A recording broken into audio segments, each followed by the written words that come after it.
there.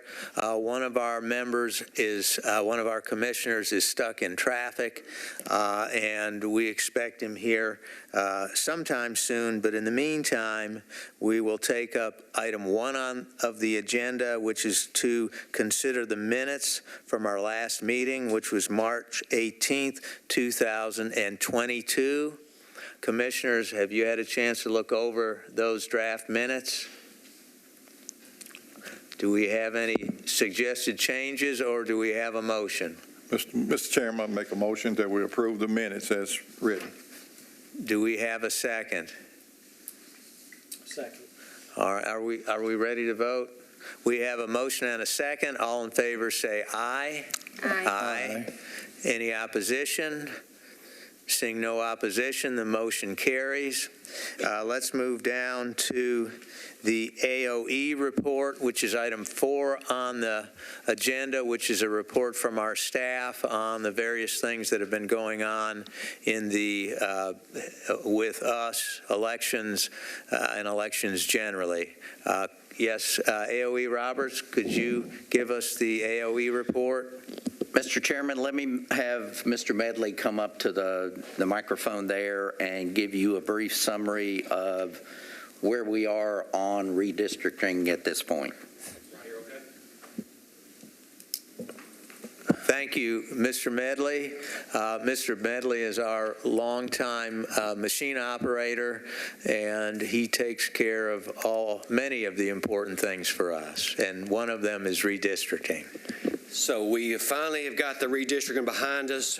Just some tidbits or information that I think you could maybe use. It's fairly long. We went from 244 precincts to 304. A precinct is defined as an individual block of voters. With that being said, we went from 160 polling locations to 179. So those 304 precincts are within the 179 polling locations. At one time, we were at 193, and after receiving the voter numbers from Jeff and Jeremy, we were able to merge those down to 179.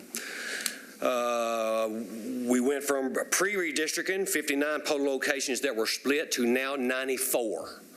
Training will be key. Every polling location that was pre-redistricting was used except for one, the Boy Scouts of America. We had the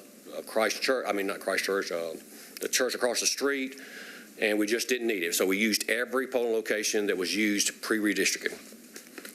We were able to convince the school board to close the schools for election day, May. They were already closed, for August and November, so we tried to concentrate our new polling locations to schools. The breakdown is as follows. We added 15 new schools, community centers 3 churches, 2 libraries, 2 metro facilities, and 1 fire hall. Just some little tidbit numbers. The breakdown far as senatorial districts, there's 17 polling locations in the 17th senatorial district, 59 in the 19th, 58 polling locations in the 20th, and 44 in the 21st senatorial district. The congressional breakdown by voters, that's what usually most people want to know by voters.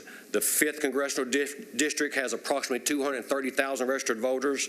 The 6th congressional district in Davidson County has 125,000, and the 7th congressional district has approximately 125,000.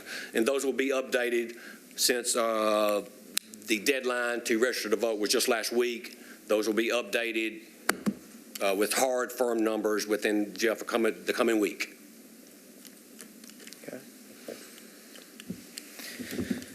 So, Bobby, give us, the commission, a little bit of an idea what a split means for the voters. So a split means, of course, by law, we're not allowed to have splits in senatorial districts. So we kept those all isolated into single senatorial districts. So, for example, at Glengarry School, we have a split school board district. And we tried to isolate, it wasn't always possible, but we tried to isolate the school board district in odd and even so they wouldn't run it at the exact same time. So if Jeff, for example, votes at Glengarry School and he's in the 6th school board district, and Chairman Delantis votes at Glengarry School, he could be in the 7th school board district. So we will lock out or lock in the appropriate ballot when they come to vote. So you can see where Mr. Medley said training will be important because our poll officials, it will be incumbent on them to pick the correct ballot for each voter because of the number of splits that we will have this time. Any questions of Mr. Medley about redistricting? Yes. With the I guess, lawsuit from changing the districts, from the Senate districts, with these splits, does that make a hardship on? Not so much, because reminder that you don't have senatorial splits. Okay. So once they decide if they're going to renumber or maybe pull in another district, we would just add or subtract a polling location and renumber that senatorial district. Okay, okay. Thank you. I think it's a simple fix. It's just. Okay. Thank you.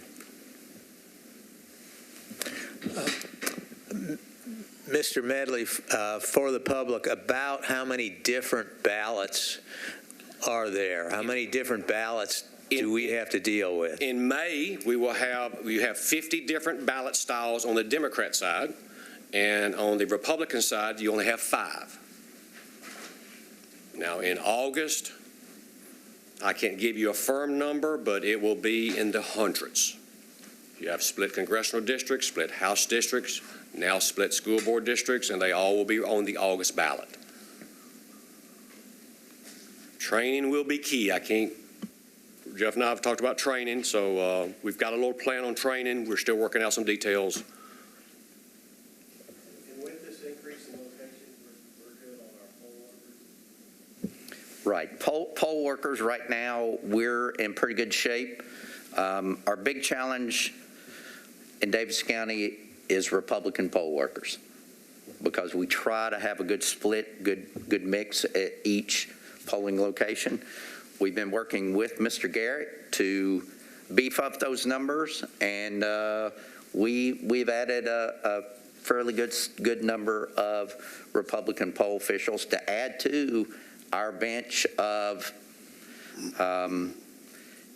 and this is just off the top of my head number, but we have probably 3,500, 4,000 poll officials that we can pool from, because not everyone can work every election. They're on vacation, they have a surgery, their dog died, whatever, and we have to have enough to cover under any circumstance. Those multitude of different ballots, it means like each person who gets a ballot, there's, going to be 55 at least this time, and however many for August. Each one of those has to be sent to the printer to be sent out as a sample ballot for each individual voter. You've got to put all that information on everybody's new voter registration card if that's changed. I want to be clear about all the things that have to happen when those things switch, that it's not just moving, I'm now going to go to a different place to vote. That entire process and what that takes and kind of the cost. Could you talk a little bit about that, please? Jeff, would probably be better to talk about the cost, but the ballots themselves, for example, a polling location will have 2 sets of provisional ballots if the voter forgets their ID, for example. The voting machine itself will be locked in, and they'll have 2 lockouts, since this is a primary. You'll have 2 Republican lockouts for 5th and 7th school board, then 2 D lockouts, Democrat lockouts. And in August, you could have a multitude of lockouts with congressional district, school board, and House district. The bottom line is, if we did not have splits, we would have 304 polling locations, and that's just not possible. We've got splits that only have 20 voters in them.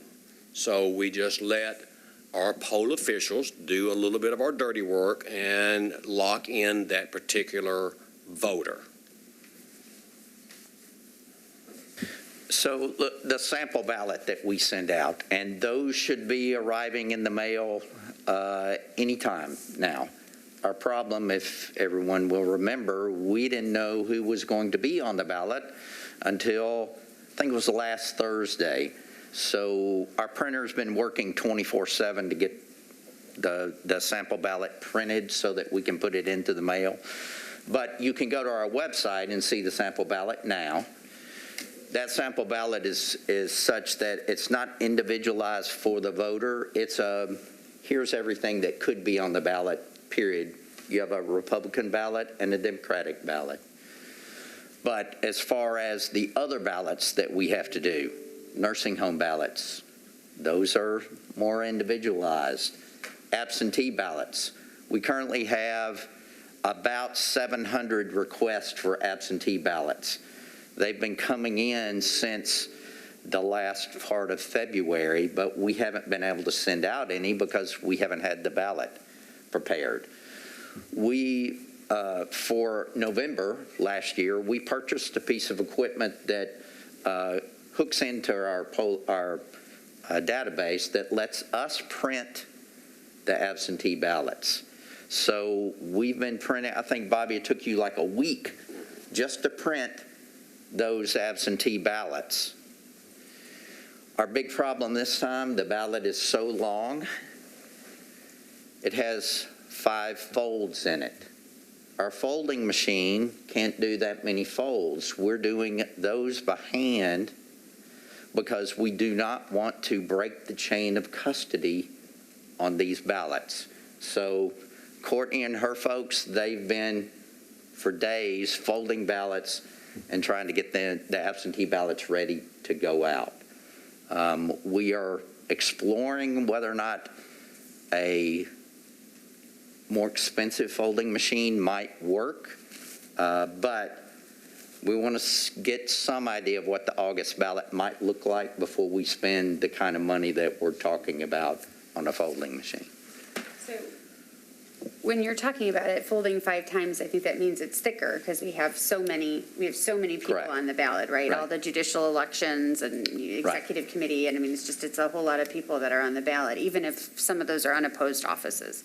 They still are all there. So when you fold all that together, the first thing I'm thinking is, wow, that sounds heavy.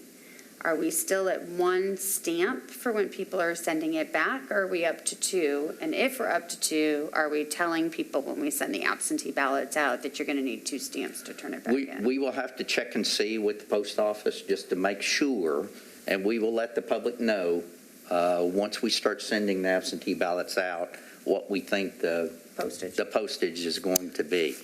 I can say I think we're good for May, but August it could be a 2 or 3 page ballot, and that's when we will have to get with the post office and say you need 2 stamps, for example, to return. Keep in mind, in August of 2020, we had a 2-page ballot, and it still would carry with just the one stamp, but we will check to make sure. I think another big issue that we've got right now is we were printing voter registration cards for every active voter that we have because of the number of changes that we had to the districts in Davidson County.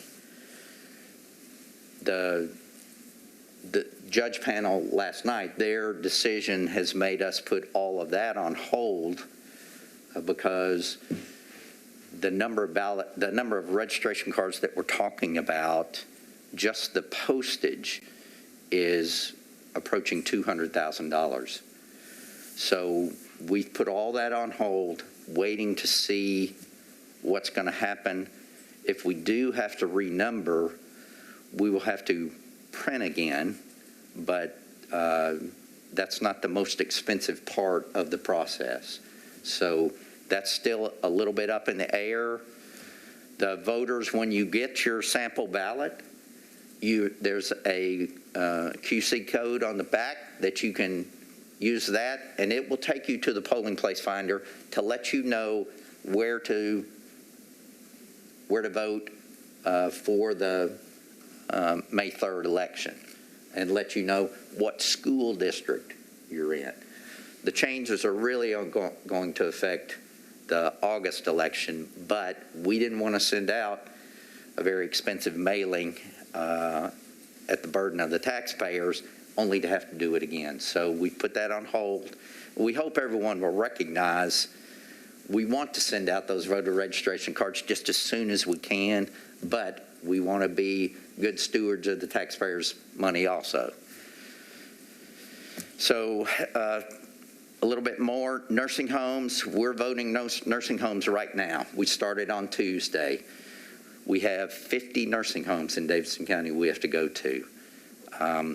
The change in the law recently that added independent living individuals to that nursing home group added about 1,200 additional people. So we had to stretch out the number of days, the number of staff that we have going to the nursing homes to meet that requirement.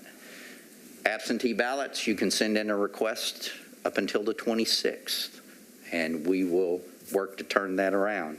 I checked with our voter registration people. They feel like they're in good shape right now in getting everyone that registered as of Monday into the system in time to early vote, and everyone that changed their address between now and you can do that all the way through early voting. Those will all be taken care of prior to Election Day also. So we think we're on top of that piece. May the 5th is when the state has to get back with the panel on the senatorial districts. May the 6th is the first day you can request an absentee ballot for August. So things domino very quickly.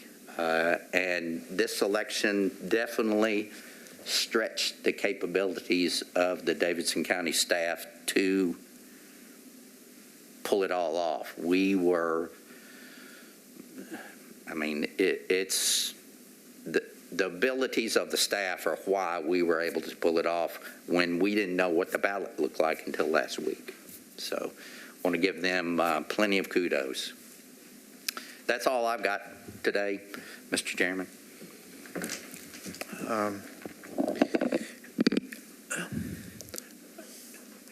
Are we going to get some constitutional amendments on the ballot at some point this year? They will be in November. Yes, sir. Okay. And how many are there going to be? 3, possibly 5. Okay. So somewhere between 3 and 5. All right. Can somebody give a report on the Glanton case? No.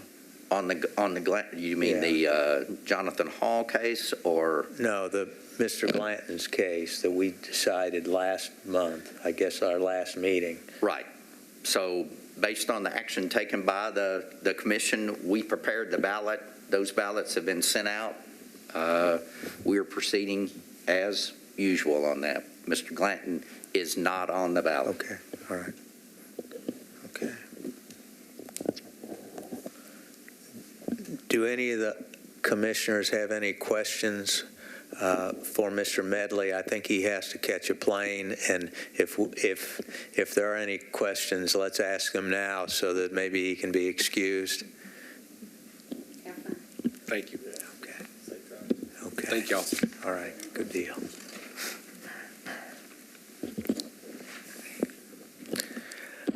All right. That brings us to the item 3 on the ballot, which is the discussion of the Metro Government versus Davidson County Election Commission decision by the Court of Appeals. With that, we have our attorneys in that case with us. If y'all could approach, and if it's all right, we'll just ask them to. Yeah. The Domini one is actually on the agenda first. I understand, but I'm thinking in view of the number of lawyers here on item 3 of the agenda, it might be better if we could get them done first. Sure. I mean, we're paying for all 3, so Right. whatever works. If you're changing the agenda and that's what you want to do, Yes. fine. Yes. Great. Okay. Yes, Professor Blumstein. Can I be heard? Can I be heard okay, Mr. Chair? Yes, you're recognized. Thank you very much. It's nice to see everybody. I think I've chatted with everyone except Commissioner Davis. Nice to see you, sir. And I'm here to discuss first, I'm glad to be before the commission, and thank you for making this time available for us to discuss the matter. I'm here, I'm Jim Blumstein. Austin McMullen he and I are the lawyers of retained counsel for the commission. And I'm here to discuss the status of the litigation that was really begun by Metro to challenge the For Good Government petition. For Good Government this time around had 5 proposed charter amendments, and all 5 of those were subject to challenge by Metro. The commission had approved for the ballot all 5 of the proposed amendments after deliberative process, lengthy, considered process. Metro immediately sued to block putting these amendments on the ballot. Case appeared before Chancellor Perkins, and he ruled that the proposed charter amendments should not be a part of the vote. The Chancellor also ordered, through what's called a writ of mandamus, to order us to proceed in canceling the election that had been set by the commission. And the commission, I'm told that there were 6 amendments. I'm sorry, I thought there were, my recollection was there were 5, but apparently there are 6 proposed amendments. So that was my mistake, typo. The Chancellor ordered that the commission cancel the election set for July 27th. On June the 25th, you'll recall, I recall, it was our anniversary, and a big anniversary, and the commission met and voted to pursue an appeal or appeals, and we tried, as we discussed with the commission at the time, to have the Supreme Court grant expedited review, if not to have the Court of Appeals grant expedited review. The Supreme Court denied what's called reaching down, hearing the case out of turn. And the Court of Appeals also denied expedited review, and so it went through on a process of normal review. The reason for expedited review, if you recall, was what we thought the pivotal date with the first Monday in October was when the tax rates would get locked in. And so if there was going to be a vote, it should be in time for the commission to either certify, or if it passed, or not to certify in time for that first Monday in October. The Supreme Court thought this was too complicated, too many issues, and the time was too compressed. And they're not obliged to give a reason, but from experience, we know that there are examples where the court denies expedited review, but it hears a case under what's called Rule 11 in the normal course. The Court of Appeals, as I said, denied expedited review, and so the case was heard in the Court of Appeals on February the 3rd of this year. Originally, it was tentatively scheduled for January, but it was heard on February the 3rd. And the Court of Appeals ruled on March the 25th, 2 Fridays ago. And basically, the court ruled against the commission on the question of what it means to prescribe a date. And it did not rule on the merits of the Chancellor's determination on what it means to have a challenge to the form put forth. That was a big issue for the commission and for us. In the appeal, we think the Chancellor got it wrong, and he didn't follow the Supreme Court case called the City of Memphis case. The Court of Appeals did not decide that issue, and I'll explain that in a minute. So those 2 issues were not decided. The court basically said it did not have authority to undo the Chancery decision and to reschedule the blocked election. We found no appellate court case that supported the Chancellor's decision to block the election on the grounds that he blocked the election.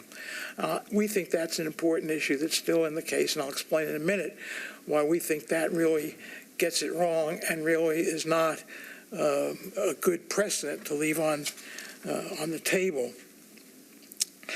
And the Court of Appeals decided that the alternative dates set forth in the For Good Government petition, 2 weeks apart,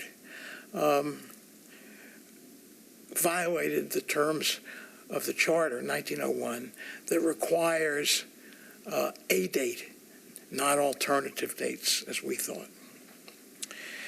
But as I said, the Court of Appeals did not reach the issue of what is the basis for a pre-election challenge. It only ruled on the date question, and then it ruled that it did not have authority to undo and therefore unblock the chancellor's decision and to reset the election. So as we think about this case going forward, a review in the Supreme Court under normal circumstances comes under Rule 11, the Supreme Court Rule 11. And basically, there are 2 or maybe 3 of the rules that are set out.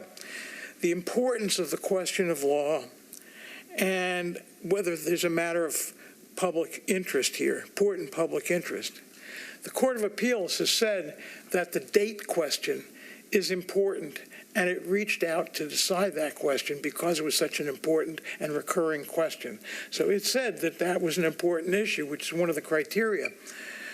We think the scope of the court's remedial power, whether it can undo an election and then basically reschedule the election, is an important issue of law and of public policy. We think the Court of Appeals got that issue wrong for 2 reasons.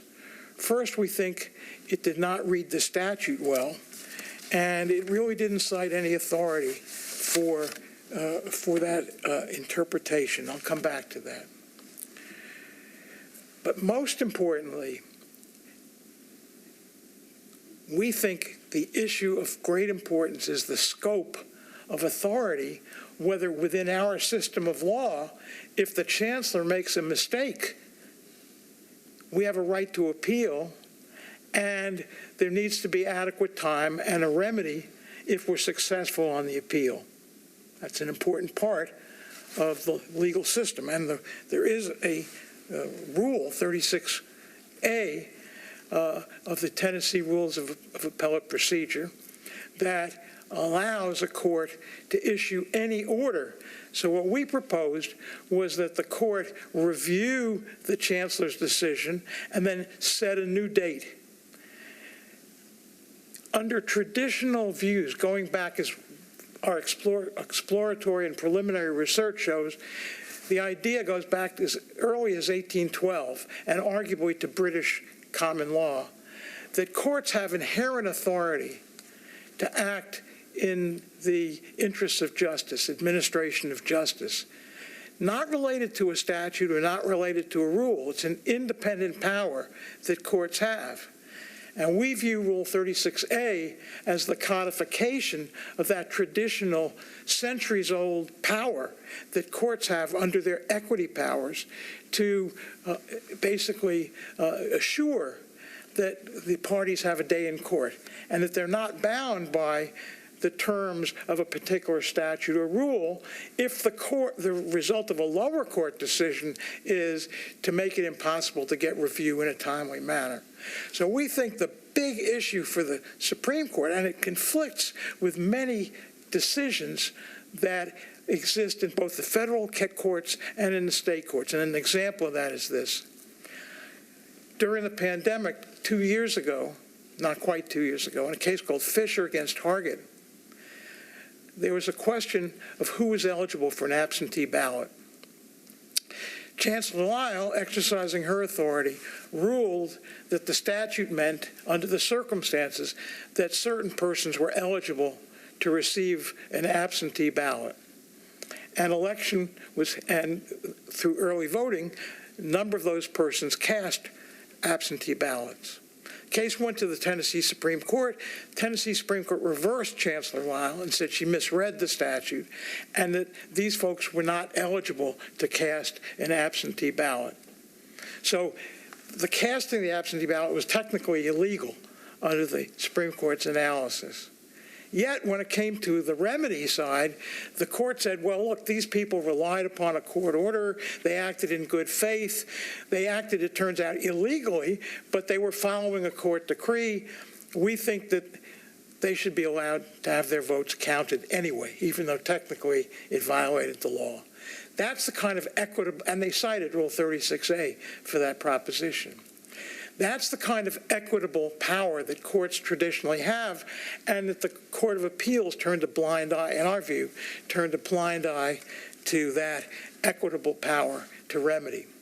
We also think that the Court of Appeals misinterpreted the state law, 23204, that governs this commission's activity, and I don't want to get into the details of that. That'll be in the briefing.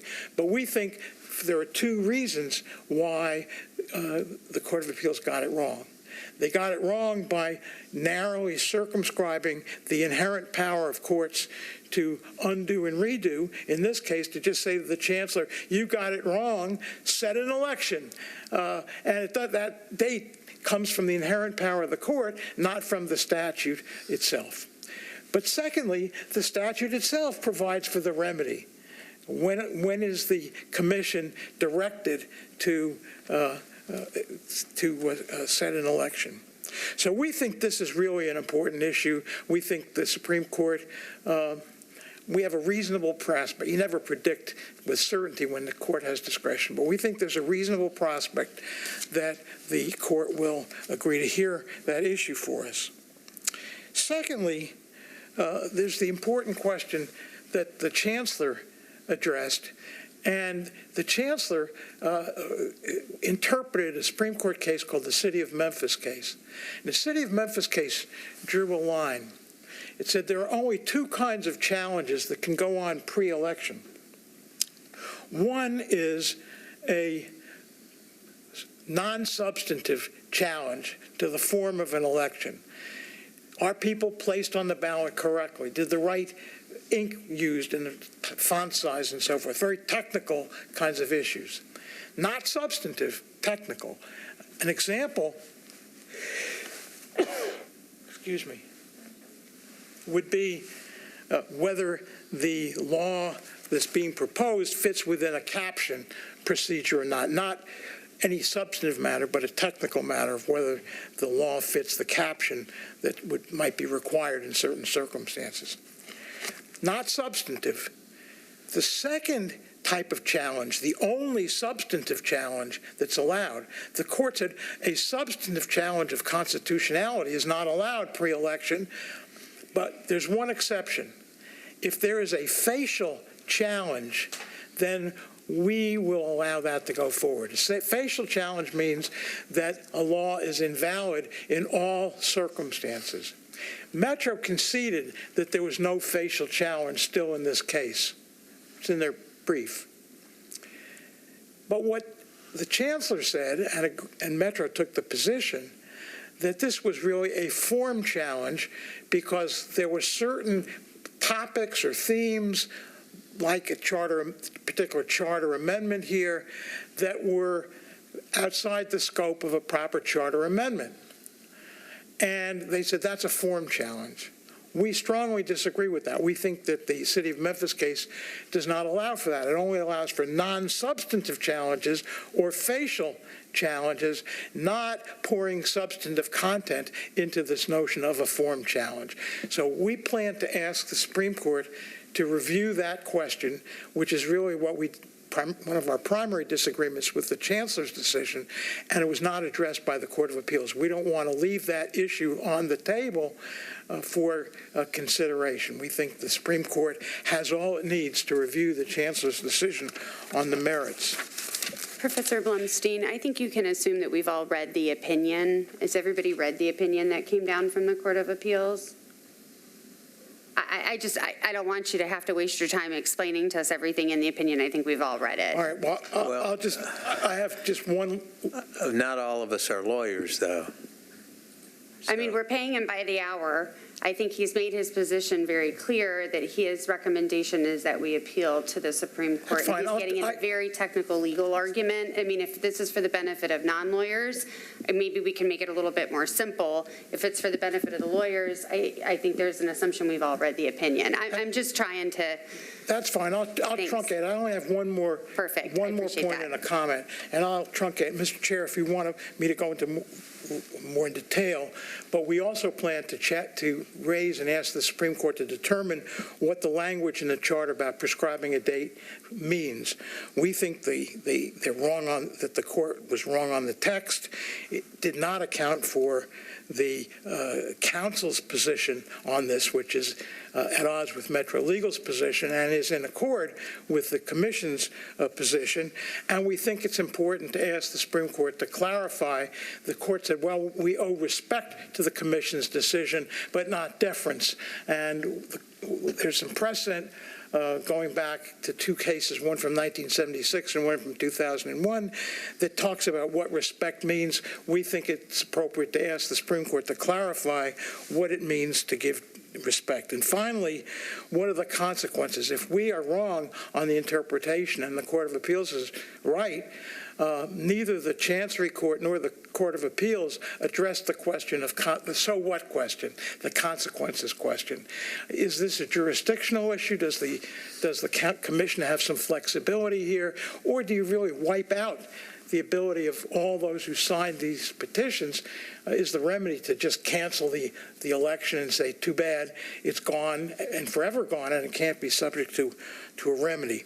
So we think that there has not been, the Court of Appeals did not recognize the significance of elections to legitimize government action, and did not really consider, as it should, under equitable principles, the impact of the decision, in this case, to block the elections. And as I said earlier, there's no appellate decision to block elections on the grounds that the Chancery Court blocked this election. We think we need to undo the trial court decision and ask the Supreme Court to weigh in on this issue. So I have truncated a little bit, but I think I've gotten through what I have to get through. So I'm glad to take questions, but that's our plan with a kind of 3 bullet points on what we will ask the Supreme Court to review. Commissioners, do you have questions for our lawyers? I have some. Yes, ma'am. If you could just, I was looking at the Chancery Court docket today, and I noticed that there are a whole lot of entries and case numbers that seem to revolve around this generalized litigation. So could we go over exactly kind of where we are in Chancery Court? I've gone ahead and taken the liberty of pulling the printout with the case numbers, and I think some of these have been consolidated within each other, but if I could get clarification on that, I think that would help. All the Chancery Court cases, there's one that we're going to have a status conference on later this month. I've got specific questions, so I can pull you right through it, and you don't have to try to do it from memory. I'll just ask you, and you can tell me if that's okay.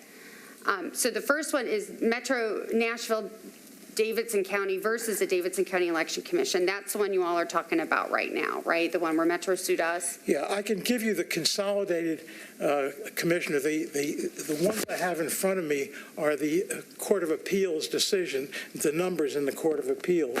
Okay, which numbers are those? Which is, the two of them are consolidated, M2021-0072-3-COA-R3-CV. And then the second one is M2021-0082-4-COA-R3-CV. Okay. And the opinion for the Chancellor Perkins's opinion is Davidson County number 21-0433-4, Roman 4. Correct. So that's the one we're talking about today. Then I see also on the docket there is 21-0434-4, and that's the Nashville Business Coalition. That was brought into that case as well. Those are all on hold. But that's not my question. Has that been consolidated into this case, or it's still hanging out there and it's just been stayed? It's on hold, the letter. It's on hold. Okay, it's not consolidated but stayed. Okay, and then the next one is also in front of Judge Perkins, Chancellor Perkins, and it looks like that one was filed a few weeks later, and that's Nashville versus Davidson County Election Commission. That's on, that, if I recall, I'm doing this from memory, so Sure. but I believe that was Metro's declaratory judgment action on the Metro Council's proposed charter amendment. Okay, and so is that been incorporated or is that on hold? They're all on hold. There hasn't been an incorporation. Okay, and then there's another one that was also filed in June of the Davidson County Election Commission versus Metro. I'm That assuming was the commission's declaratory judgment. that was our declaratory judgment action. And then the next one, Save Nashville Now versus Davidson County Election That was a Commission. challenge to the conditionally reset election that was dismissed by Chancellor Perkins as moot. Okay. That's gone. That one's gone, okay. And then I've got one more, Metropolitan Nashville Davidson County versus the Davidson County Election Commission, also in front of Judge Perkins. I'm sorry, say that one again? That's Metro versus the Election Commission, also in front of Judge Perkins. Well, okay, Metro, I can't tell you the numbers because Sure. I don't have them right here. But Metro filed a lawsuit, then it included declaratory judgment and writ of certiorari. Okay. And then under Chancellor Perkins' order, those two were separated. So Metro refiled the case. Okay, that would and make it became a sense. declaratory judgment action. The issues were the same, but that one was held up because it's not proper to use a declaratory judgment action. We're filing writ of certiorari. So that was held, but I think that, I don't want to predict what's going to happen, but that was held, didn't go forward. We proceeded on writ of certiorari. Okay, I just wanted to be clear, just so I understand, because you guys there's a lot going on. It looks like 1, 2, 3, 4, 5, 6. That's There's correct. 6 lawsuits about this petition That's what we that are discussed. currently pending in Chancery Court, plus there's the Court of Appeals action here. Well, 6 includes the appeal that we're planning to appeal. Okay. Yeah. Okay, I just wanted to make sure that I understood, but most of those actions are stayed and haven't had to have any serious work done on Well, them. they're stayed after briefing and argument and so forth, but yes, at the present time, there's no action at that point until this appeal is resolved. Except for the one we have a status conference before Chancellor Martin, and we're hoping that one will be continue to be held in abeyance as well. Okay, then I think I understand to the extent that I can the position that you've taken on why you think an appeal to the Supreme Court is right, but I actually have a concern that when you were explaining to me, it sounded a little bit like there might be a separation of powers issue if there are laws and, a judge can just say, forget the laws, you can do whatever you want. Are you concerned about that argument, a separation of powers argument? There's always a concern, Commissioner, with inherent powers, and we're kind of getting into the merits of the issues, but Sure. there always is a concern about the scope of inherent powers, and courts have tended to limit that to basically issues of administration of justice and so forth. And I think that fits within this category, where the court is acting to preserve its own authority to give appellate review of a trial court decision. Okay. And then I have a couple more questions specifically about the cost of the litigation. I know that I've seen the bills, I've reviewed them, and I'm not going to get into the very specific descriptions of each thing. I know that makes lawyers cringe because that's privileged, and I'm not going to get into it, so don't worry. But we're well over $700,000 into this case, and I don't think we've gotten a bill for the last month yet, which I'm also not casting any aspersions on. It's just early April, and I know it takes a while to get bills out. Do either of you have an appropriation of how many hours or you've spent since your last billing cycle that we'll still owe you for on the last appeal that we just lost?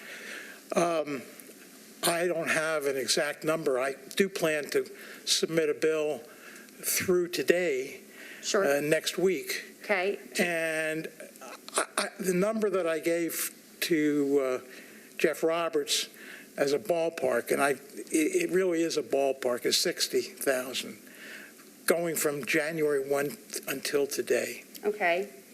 But that's just I'm not holding you to it. Yeah, it's just a. I know it's hard to ballpark it. Mr. McMullen, do you have any idea how much time the Bradley firm has spent since your last billing? And I've noticed they've been very regular. I appreciate that. No, we bill by the month, and we've billed February time, so March time hasn't been billed yet, and I don't know what that number is. Did you have a lot of work on this file in March? Probably less than in February, I'm guessing, because The trial. we argued the appeal. We were waiting to hear. Okay. Okay. So things were pretty quiet until the end of the month, whenever the opinion came out. And then it was a flurry. So I couldn't tell you what the number is for March. Okay. So what I kind of did when I was going through the bills a little bit is I tried to break them down, just a little bit by trends and kind of what I've seen. And, Professor Blumstein and Mr. McMullen, I think we both know that, to the extent that we can push work down to associates or, lower level staff that, charge less per hour is always beneficial to the client, which is, us. And Mr. McMullen, I see in your bills that you have done that. You have utilized some associates at Bradley to help you out. But I do have to express some concerns when I'm looking at the bills about just the sheer number of hours that have gone into, and I pulled the docket for each of those cases we just talked about, and it looks like there were probably 7 or so substantive filings, and I'm sure some hearings as well. But as someone who litigates myself, I can say that, I'm looking, and just in the Chancery Court matter alone, and just for Professor Blumstein, you're at 370 hours, just for the Chancery Court without the appeal. And it looks like, and I'm not going to get into it specifically, but, it looks like the majority of the work, how it kind of seems to be is the drafting of a lot of things are coming from Bradley, and then there is a lot of review and editing done by Professor Blumstein. But when I'm looking at the numbers there, it could take, maybe 2 hours to draft something, and we're getting 8 hours of editing from Professor Blumstein at a much higher rate. So looking kind of at the trends within the bills, I'm terribly concerned about how the work is being weighted. And if the commission decides to move forward with a Supreme Court appeal, I would like for you all just to keep that in mind, because it looks like the guy who's, we're paying the highest is working, an incredible number of hours on this stuff. And I think typically in litigation, it's flipped, where an associate at the lowest rate works the most, and then those things are edited up with the person who's the highest rank. So those are just my thoughts. Obviously, I think you all know that I think we've already lost this issue numerous times in court, and I don't believe in the legal positions, nor do I think they're appropriate. But I don't have the votes on this commission to make that determination. So I will just also express my considered and serious concern about the amount of money and time and the litigation that is being spawned by all of this. And I think that there are probably a lot of hungry kids in Metro that could use that money otherwise. I don't have anything else to say. Thanks.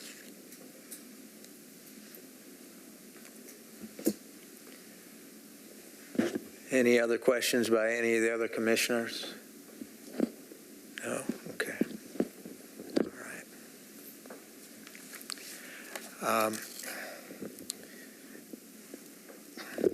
I believe when we initially voted to go down the appeal path, we voted as follows: that the Election Commission authorized its retained counsel to pursue an appeal or appeals of the final order entered by Chancellor Perkins. So we technically may have already authorized an application for permission to appeal, but it is a separate step, and certainly it's going to be a substantial expense. There's no question about that. So I'd like to open the floor for discussion about whether we take that step. And I know Commissioner Hertzfeld, you've already expressed your opinion. Do you want to elaborate or say anything further, or since you had the floor, I think I think I've said just about everything that I've got to say on the issue. Okay, all right. Thank you, I appreciate it. Sure. Commissioner Starling? I am also concerned about the amount of money that we are spending on this case. And, at the initial vote, and I was against the appeal to begin with, but and I didn't realize it was going to be as much money as it is going to be. And that does concern me. That does concern me. I know the cost of having counsel is not cheap. I mean, I'm not questioning the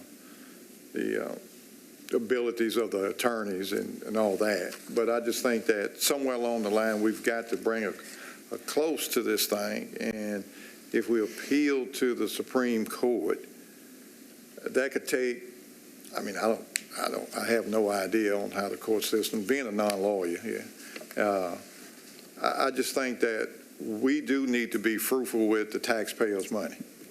And, to continue to go down this path, I'm not so sure if that's the proper course. So, that's basic my opinion, Mr. Chairman. Thank you, Commissioner Starling. Commissioner Davis?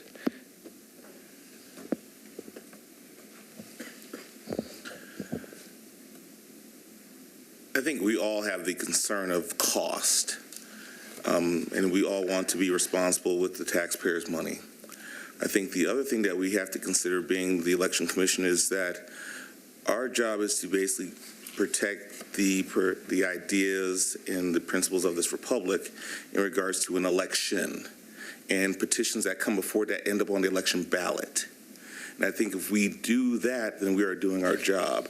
And this is a quite interesting case on all parts, from where it started to where it is now. And I do agree with you that we should be extremely mindful of the cost. But I do think since there's very little, and our lawyers can tell me if I'm wrong, there's very little, especially in Tennessee law, in regards to situations like this. And if that's the case, one way to look at this, and I admit I'm new, but one way to look at this is that maybe where this gap is in Tennessee law can be handled with this litigation. Now, is that a cost? I agree. Could that money be spent in other ways? Possibly. But then again, what happens the next time it comes to this commission? Then what do? We're back at square one in a whole other set of costs that come down our way. So maybe a thought that the commission should take up is that with everything going on, this is something that could be settled. And therefore, maybe it will cost the taxpayers something now, but it will guarantee our election processes and petition processes going forward. Yes, Commissioner Evans? Yeah. Professor, how quickly do you think the Supreme Court will decide on whether to take this up or not? I wish I could give you an answer, Commissioner. I can't. It'll be, we'll file, Metro will have a chance to respond. There'll be a cycle there. And then it only takes 2 justices out of the 5 to grant review. That's the tradition. And I can't give you a timeline. I think it's months, not days. Okay. But I think we're going to, if we get the review, that will be a very good sign that they're interested.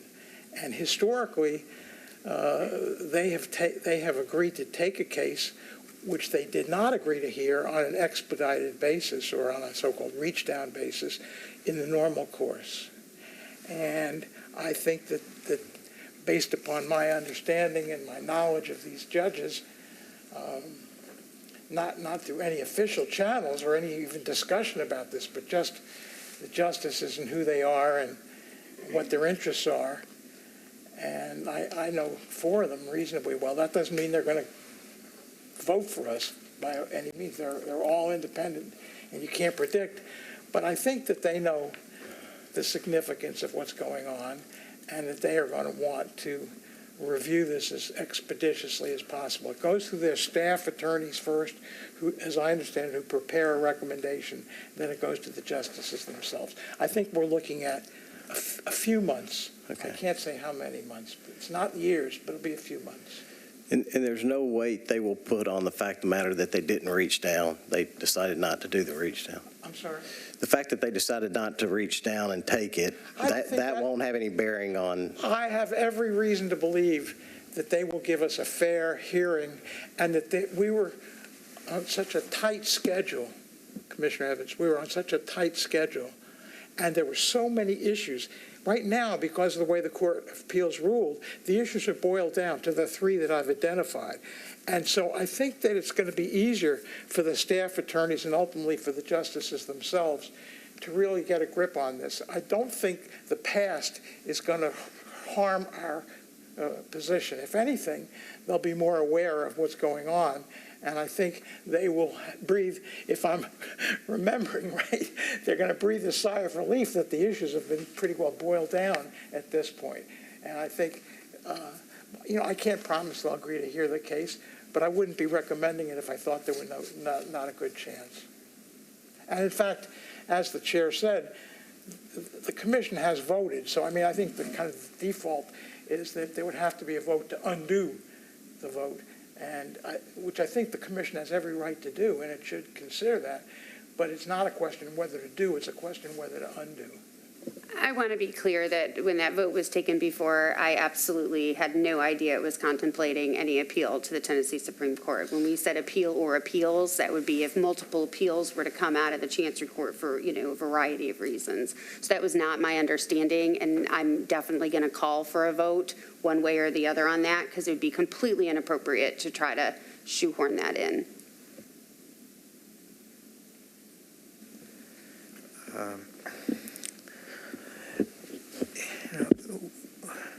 We are supposed to be independent, and by my view of it, we're supposed to be an advocate for the voters and for the voting process under the law. And we've got a provision in our charter in Metro Davidson County that says under Section 607, the willingness and the ability of the citizens to bear the burden of tax increases should always be considered. It says should always be considered, and thus far that hasn't happened. The taxpayers haven't been considered. They have had no input into this. So, I do think there's unfinished business here. That's one thing that really affects my decision.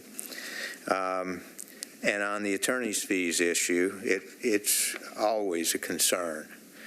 This commission is a good steward of the taxpayers' money, and our staff and our AOE, Mr.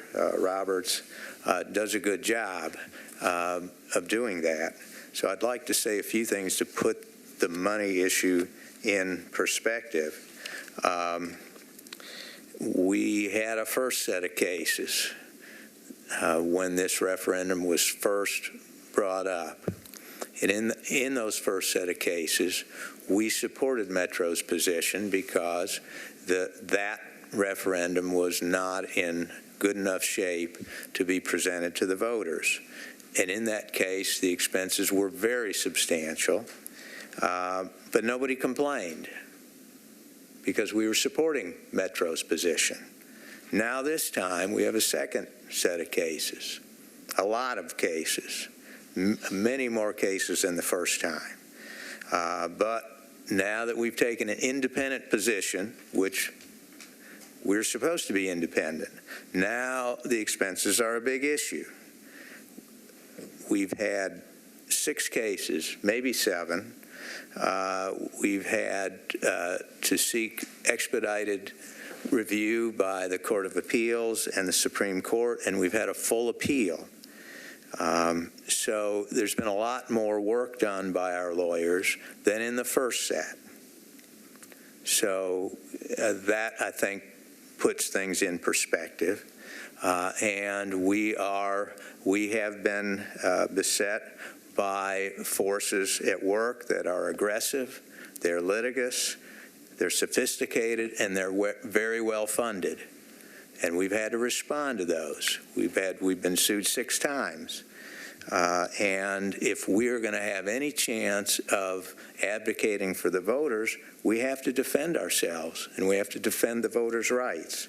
So that has a lot to do with the expenses, and they've been substantial. I don't think anybody would question that. We also should consider, as a matter of perspective, that this referendum arose in the context of an increased tax rate of 34%. That translates, that's forever. That's forever. What goes up in the tax arena doesn't often come down. So we are talking about billions and billions and billions and billions of dollars here. And there's been no public debate and no direct taxpayer input. And again, under our charter, it says the willingness and ability of citizens to bear the burden of tax increases should be carefully considered. And you know, $1 billion, what is it? That's $1,000 million. And we're talking about billions and billions of dollars here. So that's a little bit more perspective on the attorney's fees issue. So, you know, I don't see, even though, I mean, we've taken a shot from the Court of Appeals, but we still don't have answers to important questions, and we've got to believe in the system. When the taxpayers haven't had a chance to weigh in on this issue, and we don't have answers to our legal questions that are important questions that affect the taxpayers' rights, do we quit or do we go on?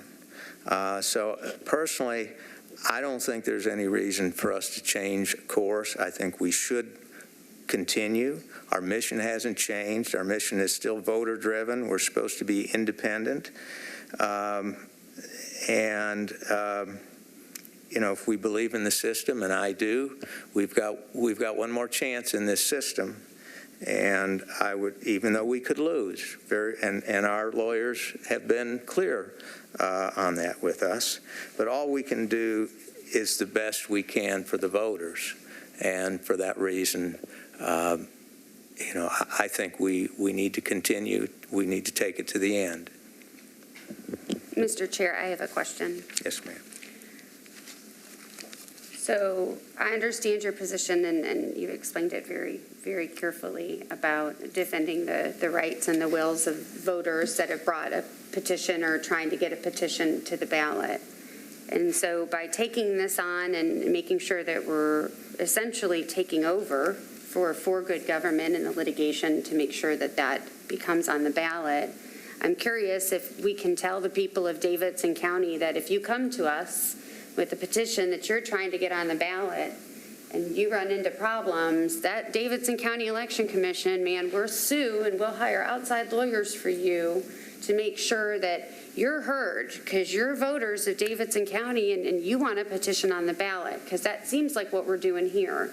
And I just want to be clear, if we're doing it here for good government in this referendum, that we should be sure that, you know, we're taking a consistent position on things like the citizen petition for the Community Oversight Board, or if there were to be another petition to create some other board or other issue within Metro coming forward, that this is now going to be part of the mission and the drive of what the Election Commission does, and that we will take that on and make that a part of what we do? Or are we only doing it here for this issue? And I would just like clarification on the Commission's position on that, because I think that would probably impact my vote. Well, I mean, I can't tell you what the Commission's position is, but I think you directed that question to me. in this case, and in any case, we can only make our decisions in the context of the law. And in this case, we don't know what the law is, so it will make it even more difficult in the future if we don't get answers. But to answer your question about the citizens' petition for the Oversight Board, I thought we put that on the ballot, and there was no problem with that. In this case, we decided to put something on the ballot, and we got sued 6 or 7 times. So, it's also a question, what is Metro's position on referendums? We've got an existing case, the City of Memphis case, that basically says we have to put these things on the ballot. And in this case, we decided to do it, and all heck broke loose. And the question is, do we just stand down and decide we're not going to protect the voters' rights? So I don't think that I'm suggesting, or this commission is suggesting, we change our position. I think our lawyers have told us, and we have realized that this is the first time this has ever happened, that a commission decided to put something on the ballot, and then it's not going to go on the ballot.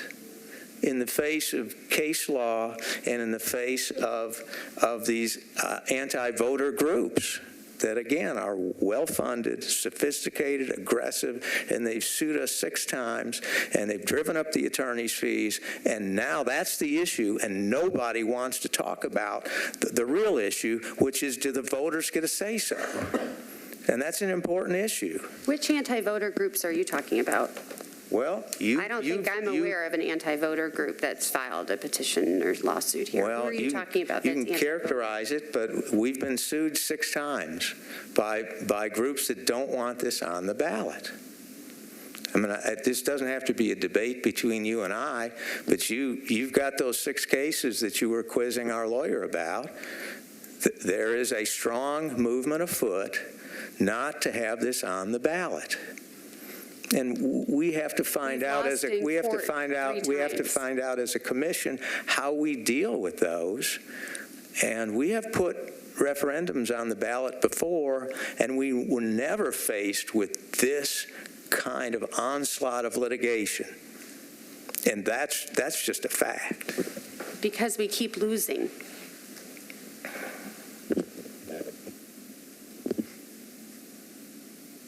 I call the question.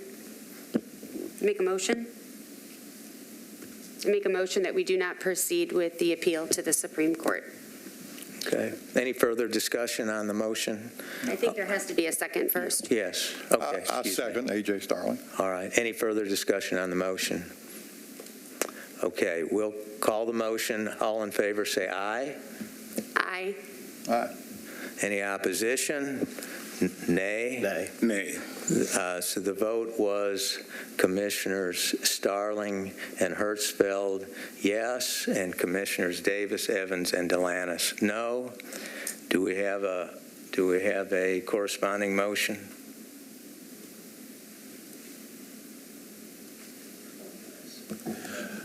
Well, since we have to do this, I make a motion for us to continue our litigation and with regards to the appeals.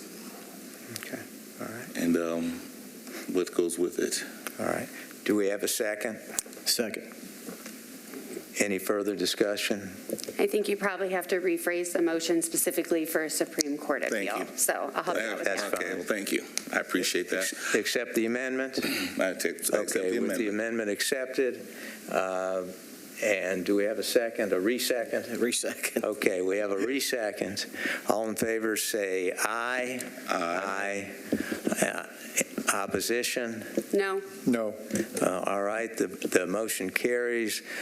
We have in favor Commissioners Davis, Delanis, and Evans, and opposing Commissioners Hertzfeld and Starling.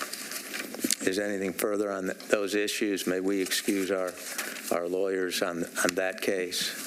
Yes. We'll be Okay. getting billed for today, I'm sure, so as Yes. soon as we can. Thank you. Thank you. Thank you. We'll take leave. Is that okay? Yes, you're excused. You may go. All right. The next item on the agenda is item 2. It's the discussion of the Domini versus Davidson County Election Commission case. We're represented by Mr. Swore on that issue, and he's here for Mr. Odebiku, who unfortunately could not be here. Mr. Swore, could you briefly give us an update on the status of the Domini et al. Litigation? Absolutely. Thank you for the introduction. Richard Swore. I think I met everyone when I came in. So just a little background on this case very briefly. This is the case related to the Open Meetings Act. There were 2 executive sessions that occurred prior to you referred to it as the first litigation, but back in September of 2020. Then on September 25th, we held an open meeting to discuss whether to put the first for good government petition on the ballot. The Election Commission did. So this complaint was originally filed against Metro, and then the Election Commission was subsequently added in. Metro was subsequently removed. We've previously filed a motion to dismiss in October. Opposing counsel, Jim Roberts, who represents Dwayne Domini and Mr. Barron, he amended the complaint again. So we, as you recall, in January filed an answer and a motion for a judgment on the pleadings. We had a hearing on January 28th. Chancellor Lyle granted our motion for judgment on the pleadings. So that complaint, which was related to the Open Meetings Act, was dismissed with prejudice. In her opinion, our primary arguments, as a quick summary, we argued the pending litigation exception. So essentially, the executive council meetings, which were with Metro Legal, were because there was likely to be litigation. And our further argument was that we cured, if there were any violations, which we argued there were not, we cured those violations at the September 25th meeting, where we rediscussed all of our decisions and made a decision based on that discussion. Chancellor Lyle agreed with us and granted our motion. The quick update I have is earlier this week, Mr. Roberts, on behalf of Mr. Domini and Mr. Barron, filed a notice of appeal to the Court of Appeals. And I'm happy to provide any more discussion of that, but that's the overview. If you would like any more detail on the background, I'm happy to give it, or any questions. I don't have any questions, but thank you for your succinct explanation. Absolutely. Is there a chance that we will be able to recover some of our attorney's fees? So yes, so a chance, yes. So there is a statute that is Tennessee Code Annotated 20-12-119. Provision C1 provides that where a trial court grants a motion to dismiss pursuant to Rule 12 of the Tennessee Rules of Civil Procedure for failure to state a claim upon which relief may be granted, the court shall award the party or parties whom the dismissed claims were pending at the time of the successful motion to dismiss cost and reasonable and necessary attorney's fees. There are a few caveats to that. So the first is that because he's filed an appeal, we could not get those fees at the present moment. The second caveat to that is the fees are capped at $10,000 in that motion. So it would not be just unlimited attorney's fees. It's a $10,000 cap. The perhaps most prohibitive issue, so the language of the rule is a motion to dismiss pursuant to Rule 12. Arguably, our motion, it's a motion for judgment on the pleadings, which is under Rule 12. It has a similar standard, but it is not called a motion to dismiss. I've been unable to find an authoritative case there. That issue has been addressed head on, but there is a chance that that could then proceed to litigation, less extensive litigation, I would imagine, but litigation over whether this qualifies as a motion to dismiss under Rule 12. Any further? I have a suggestion. Oh, I'm sorry. Commissioner. Well, as a non-lawyer, absolutely. Yeah, I sort of kind of got lost in the weeds a little bit on that. Yes, sorry. Yeah, that was a lot of reading. I kind of got the gist of it, but but are you saying that if Mr. Roberts Roberts, right? Yeah. He's appealing it. Correct. And would that go to what court? So that's going to the Tennessee Court of Appeals. Oh, So appeal. he's filed a notice of appeal. In terms of next steps there, the trial court will send up a record. We have the option to supplement the record. So if for some reason something we think is important didn't end up in that record, we can supplement it. And then the trial or the Court of Appeals will release a briefing schedule. So Mr. Roberts, on behalf of Mr. Domini and Mr. Barron, would file a brief in support of his position. We would file a response brief. He could file a reply brief, and then the court would make its decision. So basically, it's still going. It's still ongoing. Yeah. Yes, correct. Okay, and I know Chairman Delaney's asked about, recovering some expenses. Would that still follow that if he loses the appeal? So if he loses the appeal, we could still seek those fees. I will note again that it's limited to $10,000. So just because he appeals it, we don't suddenly get more based on that. But yes, we could. I looked briefly into timing. You can file it now. You can file it after the appeal once it's remanded. So there's still the option to pursue this at a later time following the appeal. Okay, thank you.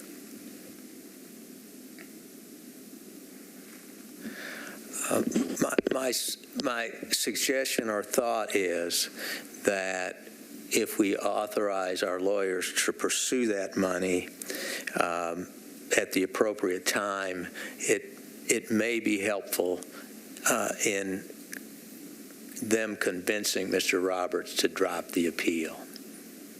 I'm all for that. I think we've tried that before, but there was some hesitancy to try to recoup any money from Mr. Roberts. So I'm glad to see that perhaps there's been a bit of a change. Well, we tried it differently one time, and it obviously didn't work. In that instance, it was $6,000 worth of discretionary costs that might have cost us more than that to collect. But he's filed a second case, which is very similar to his first case, and now he's appealed that. So I think all bets are off. And I'm for it. Okay. All right. Okay. I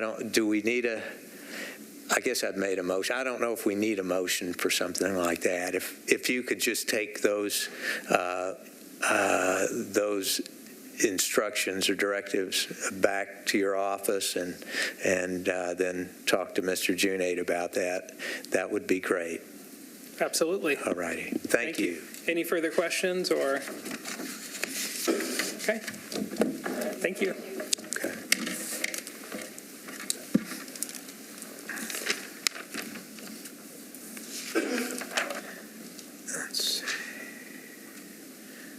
I believe we have covered the agenda. Does the staff is there anything else from any of the other commissioners? Do we have a public comment? Mr. Garrett. Oh, Mr. Garrett, you're here for public comment? I did sign up, yes, sir. All right, now's your time. Thank you.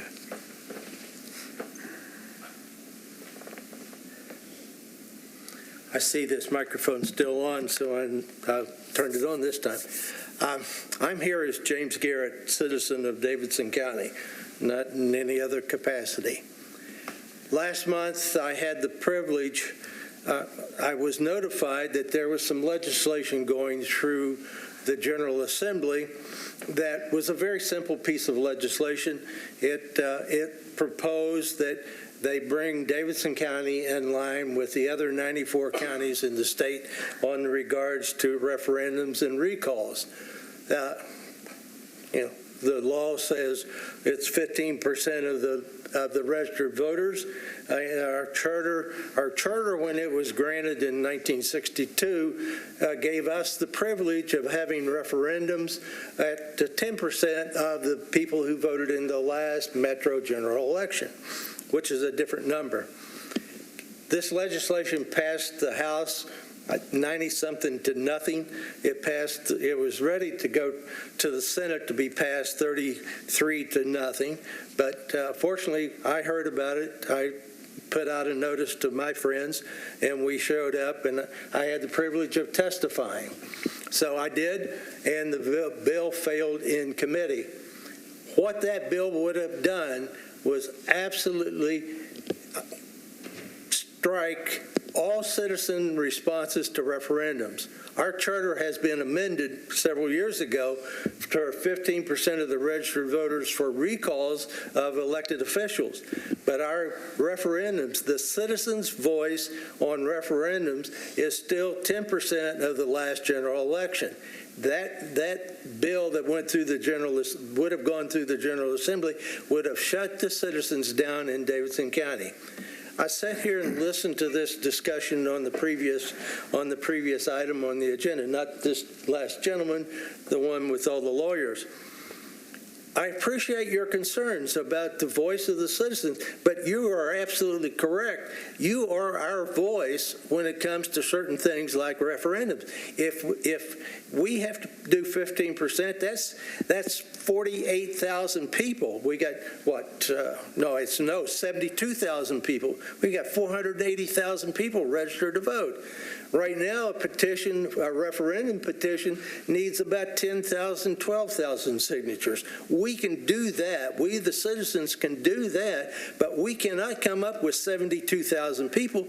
You're only going to get 50 to 60,000 people vote in those elections. So you might as well just say we need the bill. If we get a referendum on the ballot and we need 72,000, that 72,000 will be more than we need to vote yes for it. So you don't even put it on the ballot, just approve it and let it be done.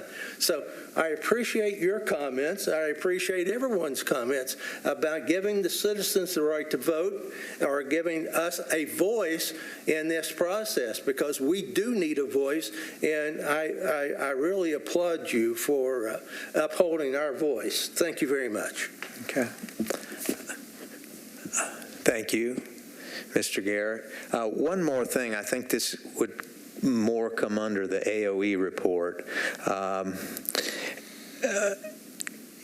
In connection with the expenses for our lawyers, are we going to have to make a supplemental budget request, Mr. Roberts? We have made a supplemental request of $200,000. $100,000 of that would go toward legal fees, and $100,000 for the additional costs associated with redistricting. So that the attorney's fees that we've paid, except for $100,000 so far, that's been within our budget. It's been absorbed within the savings that we've created in the budget. All right.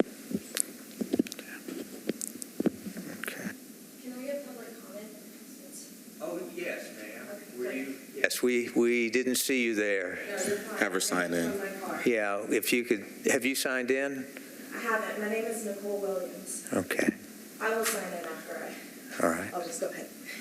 You can take a minute to catch your breath, Yeah, Rand. yeah. Okay, y'all have something else to talk about. Uh-huh. Maybe we could talk about setting the next meeting. Right, exactly, right. Does the staff have a suggestion for the next meeting? Well, Mr. Chairman, could the young lady, she could sit and talk. Yeah, whatever she I mean, wants, either way. I mean, you ran in here and Yeah, whatever she likes. I would have to lay down, so, I mean, I just want to give her. We're only in our second hour. Okay. But does the staff have any recommendations for our next meeting date? Mr. Chairman, we recommend May 20th. I think that's a Friday. We would be in this room at 3:30. And the purpose of that meeting would be to certify the May 3rd election. Which date? I'm sorry. May 20. All right. I can do that date. Okay. That date works for me. Okay. What about the time? Is 3:30?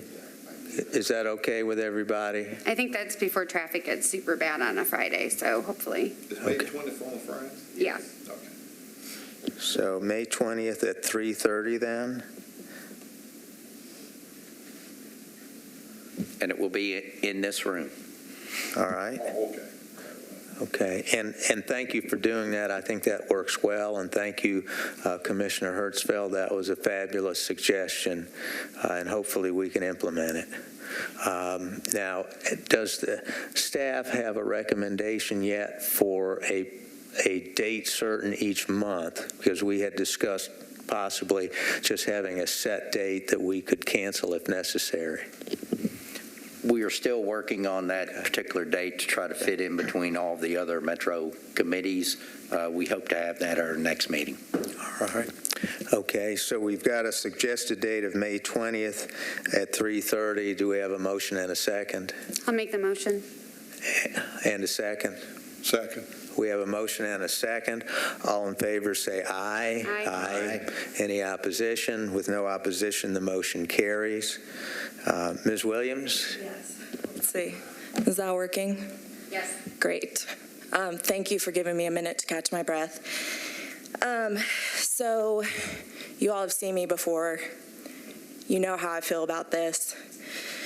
But I feel like it's important because, first of all, I'm so glad that these meetings are going to be in a more centralized location and live streamed and or on YouTube so that people can really see what's going on with the Election Commission. It is such a powerful and important body, and I know you all know that and you take it seriously. And I appreciate that you're making a move toward greater transparency. I think, as you said, Chair DeLantis, it's about, serving the voters, and I think the voters will appreciate greater transparency into the process. I'm really struggling. I was listening to the deliberations and the discussion, and I'm really struggling with this idea that people aren't being heard. Because I sure feel like, as someone who probably identifies a little bit more with this side of the room than this side, in a city that is majority Democratic, I sure don't feel like I'm being heard. I sure don't feel like I'm being heard. So this idea that people aren't being heard is really tough to hear.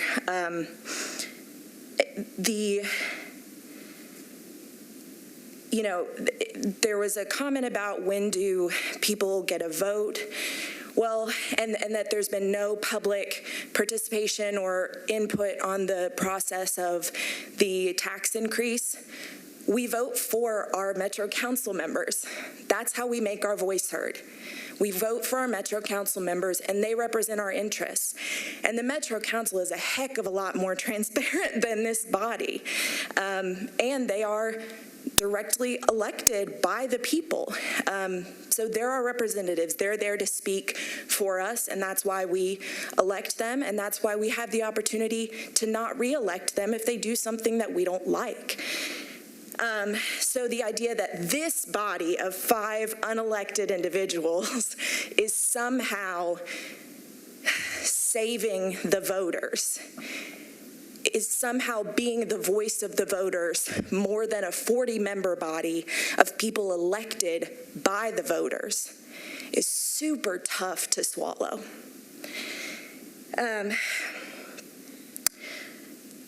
There was also an assertion of groups who oppose the referendum being anti-voter. I oppose the referendum. I oppose it ever being on the ballot. I'm not anti-voter. I am pro-rule of law in that sense. Like, the law matters. What the law says matters. And I would really so appreciate it if comments like that weren't made by an independent body that is ostensibly not intended to be partisan. And if they're so anti-voter, then you wouldn't have had any of the petitions. Chair DeLantis talked about, all the many petitions that have been put on the ballot. Where were these anti-voter groups suing over those petitions? The issue with this petition is that it's a terrible petition. You've heard that several times now. The second time around wasn't any better than the first time around. Your lawyers told you we need to take this to the Court of Appeals because a chancery decision is only binding on that particular case, and we need to take it to the Court of Appeals so we can have a binding precedent. You did that, but now somehow the Court of Appeals doesn't matter anymore. So I just want to know, for my voice to be heard, if I go and get 20,000 people to sign a petition to ask you guys to stop wasting our money on this, will you do it? And that's all I have to say. Thank you so much. Thank you. Thank you. Are we in adjournment? Anything else? Motion to adjourn. Thank you. Wait a minute, we need a second. Second. We have a motion and a second. All in favor, say aye. Aye. Any opposition? No opposition. The motion carries. Thank you all.